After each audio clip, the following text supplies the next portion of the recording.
Assalamualaikum warahmatullahi wabarakatuh. Alhamdulillahi rabbil alamin, wa bihi nasta'in ala umuri dunya waddin. Wassalatu wassalamu ala asyrafil anbiya'i wal mursalin sayyidina Muhammadin wa ala alihi wa sahbihi ajma'in. Rabbi shrah li sadri wa yassir li amri wahlul 'uqdatam min lisani yafqahu qawli. Amma ba'du. Para hadirin dan hadirat, para habaib, para kiai, para asatidzah, para sepuh, tokoh masyarakat, khususnya Al-Khalifah Al-Habib Ali bin Abdurrahman bin Muhammad bin Ali bin Abdurrahman Al-Habsyi, serta keluarga besar dari Al-Habib Ali bin Abdurrahman Al-Habsyi. Semoga kita semua mendapat manfaat dari beliau dan menjadikan majelis yang kita hadiri ini ikatan kita untuk mendapat tuntunan hidup dunia akhirat. Amin ya rabbal alamin. Hadirin dan hadirat, kita dengar sungguh luar biasa pengajian yang kita dengar tadi, mengarahkan kita, membimbing kita untuk jaga penglihatan mata kita dan jaga telinga kita. Kenapa kita diperintah untuk menjaga anggota tubuh panca indera, diantaranya adalah mata dan telinga? Tentu ini efeknya besar, bahayanya besar. Dua tempat masuk langsung ke dalam hati tanpa ada saringan, yaitu pandangan mata. Ini langsung masuk ke dalam hati. Begitu juga pendengaran telinga, ini langsung masuk ke dalam hati. Kalau kita tidak buatkan filter sendiri, maka akhirnya hati, mohon maaf, jadi comberan. Makanya banyak para ulama salihin itu tidak membiarkan mereka, anak-anak mereka mendengar ucapan-ucapan yang tidak ada dasarnya, ucapan-ucapan yang tidak ada, yang keluar bukan daripada orang-orang ahlinya.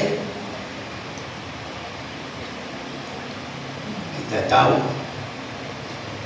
bahayanya apa? Bahayanya kalau sudah hati ini terkotori, kalau hati ini sudah macam-macam yang masuk daripada polusi-polusi, maka efeknya adalah hati jadi keras.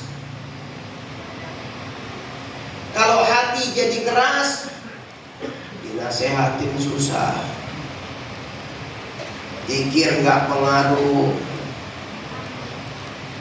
sholat, ibadah, Quran nggak ada khusyuknya. Seakan-akan ketika dia menjalankan sholat itu hanyalah sekedar absen, karena tidak masuk ke dalam rasa. Bagaimana bisa merasakan keindahan kalau pandangan ini dan telinga ini, apa yang masuk ke dalamnya banyak kotoran. Makanya ulama kita ngasih nasihat ini nggak sembarangan. Bukan hanya sekedar pandangan, memandang, sekedar dosa kan misalnya, atau lain-lainnya, tapi efeknya bahaya. Efeknya bahaya.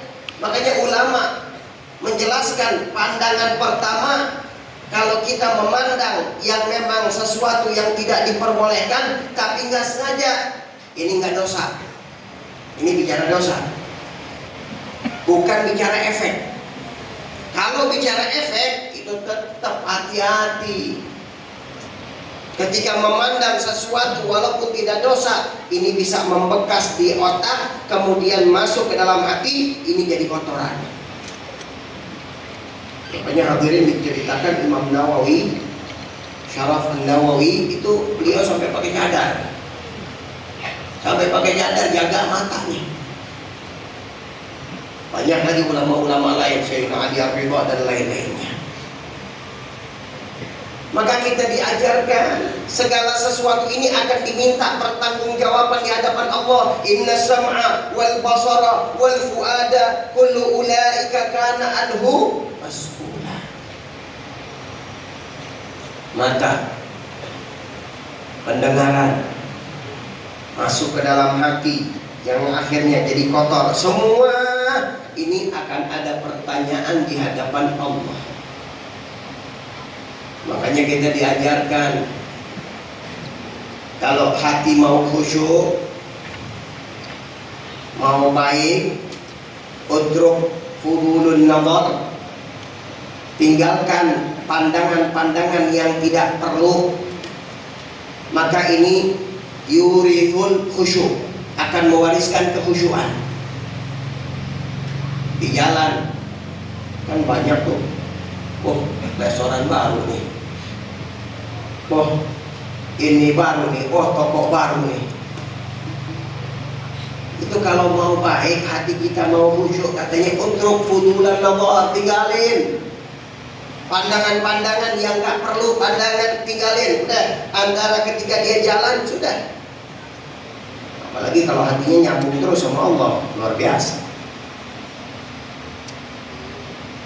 Begitu juga ketika bicara, utruk fudulal kalam, tinggalkan pembicaraan yang gak penting. Turithul hikmah, maka akan keluar kata-kata mutiara hikmah yang akan keluar dari lisannya, yang tentu dengarnya juga akan menjadi nur, akan menjadi cahaya. Jadi luar biasa hadirin, banyak daripada para ulama itu mereka sampai menutup telinga mereka daripada mendengar hal-hal yang tidak penting, yang fudul, bukan yang haram lagi, yang fudul, yang nggak penting. Kenapa? Ada saringannya. Banyak lagi ulama dengarnya luar biasa, Al-Quran langsung menyerap, langsung menyentuh, nasihat langsung menyentuh. Belum lagi juga di adab kita nih dalam dengar bicara, itu adabnya juga ada. Ketika kita mendengar, apalagi kita dengar sesuatu yang kita pernah dengar, jangan, oh saya tahu itu, oh saya tahu itu ya. Itu adab juga kita kalau lagi dengar. Banyak ulama ketika mereka mendengar satu ucapan, maka seakan-akan ucapan itu baru didengar. Bahkan ini sebagian tafsir dikatakan ar-rasikhuna fil ilmi, ulama-ulama yang rasih itu apabila mereka mendengar ucapan itu sudah 100 kali, seakan-akan baru dengar sekali. Dan ini adalah adab juga di dalam mendengarkan. Mudah-mudahan tujuan daripada ucapan ini, pendengaran ini masuk ke dalam hati. Kita minta kepada Allah, kita juga harus paham tentang saringan-saringan berita ini, berita itu. Jangan banyak-banyak kita dengar yang kayak begitu. Itu fudul, percuma ngotorin hati. Hati nggak bisa jadi khusyuk. Kalau kita menonton, mendengar hal-hal seperti itu ngerusak pemikiran kita. Mudah-mudahan Allah Subhanahu wa ta'ala bukakan hati kita. Allah dekatkan kita senantiasa dengan para salihin, dan dijadikan hati kita hati yang senantiasa dituntun oleh mereka. Bi rahmatika ya arhamar rahimin ya arhamar rahimin. Hadza wal 'afwu minkum. Assalamualaikum warahmatullahi wabarakatuh.